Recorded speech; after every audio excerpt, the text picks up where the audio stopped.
रोहतास जिला में कई लूट कांडों में अभियुक्त रहे अजीत जादव को पुलिस ने गिरफ्तार कर लिया है, जिस पर हत्या, लूट, डकैती जैसे संगीन अपराध हैं। इसको लेकर के कई कांड अर्जित हैं, जिनमें कि इसके ऊपर बरडी थाना क्षेत्र में लूट की घटना के अलावा कोढ़ी गोला थाना क्षेत्र में घटना के कांड अर्जित। इसके अलावा नोखा थाना कांड में 179/19, नोखा थाना कांड 37/21 लूट कांड, और नोखा में भी फ्लिपकार्ट के लूट कांड में भी मामला दर्ज था। इसके अलावा नोखा में मारपीट और हत्या का प्रयास जैसे कई मामले को लेकर के नामजद अभियुक्त बनाए गए थे, और इसमें नोखा थाना में ही खुद 4 केस, इसके अलावा नासरीगंज थाना और डेहरी में भी दर्ज अंकित है। एसपी रोशन कुमार ने इसकी जानकारी देते हुए बताया कि इस पर आर्म्स एक्ट, लूट और हत्या, लूट जैसे कई मामले को संगीन मामला इस पर मामले दर्ज हैं। अजीत जादव की बघेला थाना क्षेत्र के कारण गांव निवासी हैं, और जो कि इन पर कई मामले दर्ज होने के बाद पुलिस ने उन्हें गिरफ्तार कर लिया है। इनकी गिरफ्तारी के बारे में जानकारी देते हुए एसपी रोशन कुमार ने बताया कि सुने। 30 अक्टूबर को रात के 9:50 के आसपास डेहरी थाना अंतर्गत जक्की बीघा में एक फ्लिपकार्ट का कलेक्शन सेंटर है। वहाँ 6-7 की संख्या में अपराधी आए थे, और जो वहाँ के कैशियर थे उनसे 4 लाख रुपए के आसपास लूट के ले गए थे, जिसमें जो कर्मचारी थे उनको बंधक बनाने के बाद ये घटना को अंजाम दिया गया था। घटना का सीसीटीवी फुटेज भी प्राप्त हुआ था, और उसमें वहाँ के भी कुछ लोगों की भूमिका संदिग्ध उस समय ही प्रतीत हुई थी, लेकिन अब तक साक्ष्य नहीं होने के कारण उन पर आगे कोई कार्रवाई नहीं की गई। जो सीसीटीवी फुटेज प्राप्त हुआ था उसमें जो अपराधी थे उनकी पहचान करने पर यह थोड़े दिन बाद स्पष्ट हो गया कि इसमें अजीत यादव है, जो एक कुख्यात अपराधी है। उसके पूरे गिरोह के होने के बारे में स्पष्ट सूचना मिली।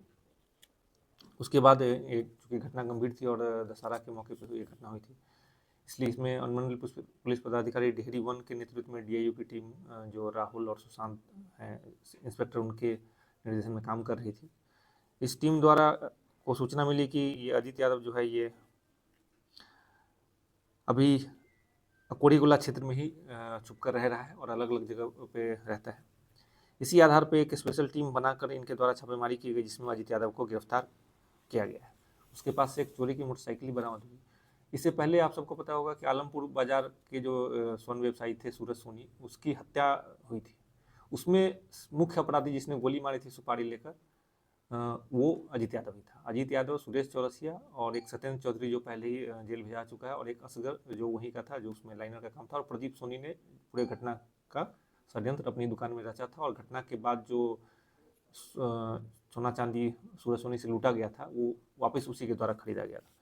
तो अजीत यादव की गिरफ्तारी के बाद जो बड्डी में स्वर्ण व्यवसायी की हत्या हुई थी उसके सभी अपराधी गिरफ्तार हो चुके हैं, और इस पूरे घटनाक्रम का उद्भेदन और जो पूरा षड्यंत्र था उसका खुलासा हो चुका है।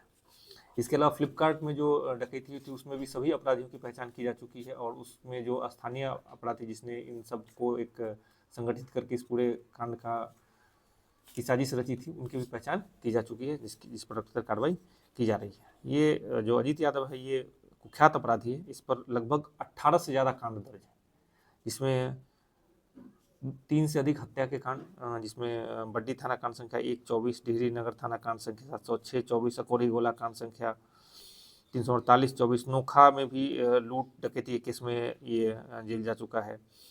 इसके अलावा आर्म्स एक्ट के केस, और औरंगाबाद जिले में हत्या का केस, बघेला में भी SC/ST एक्ट का केस। अभी तक 12 कांडों में इसका संलिप्तता के संबंध में स्पष्ट साक्ष्य मिला, जबकि इससे पूछताछ में स्वयं इसके द्वारा लगभग 18 से ज़्यादा कांडों में सम्मिलित होने की बात बताई गई। इससे अग्रतर पूछताछ जारी है। इसको रिमांड पर लेकर भी इससे के साथ जो अन्य अपराधी हैं उनसे पूछताछ की जाएगी।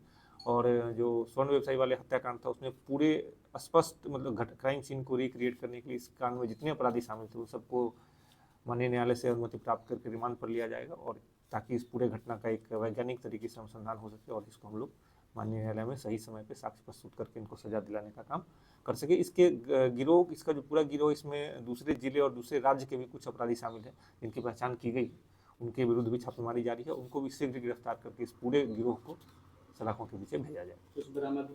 बरामदगी इसके साथ जो चोरी का मोटरसाइकिल जिससे घूम रहा था वो बरामद हुई है, और इसमें पहले ही भी जो हत्याकांड में जो मोटरसाइकिल इस्तेमाल हुई तो पहले ही बरामद की जा चुकी है।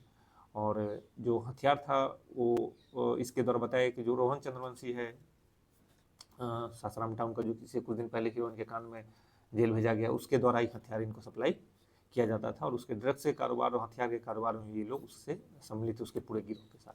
तो उसको भी, उसके गिरोह के भी जो अन्य सदस्य उनको भी रिमांड पर लेकर पहले, अब एक हफ्ते पहले रिमांड पर लिया गया था, उनसे पूछताछ की गई थी और सारी जो उसके सहयोगी अपराधी उनके बारे में जानकारी इकट्ठा की गई। उसी के आधार पर इसमें आगे छापेमारी और अक्सर अनुसंधान कितने लोग की रकम थी, जिसमें इसका हिस्सा भी 50,000 के आसपास था जो उसने लिया था। और इससे पहले इसने सासाराम में भी फ्लिपकार्ट का एक लूट कई साल पहले हुआ था जिसमें 27 लाख रुपए लूटे गए थे, वो उसमें भी इसकी संलिप्तता थी। वो पैसा बरामद हुआ सर? वो पुराना घटना, इसमें पहले से जेल जा चुका है, उसमें ये जमानत पर है, लेकिन इसी अपराध की शैली के तहत इसने इस घटना को अंजाम दिया था।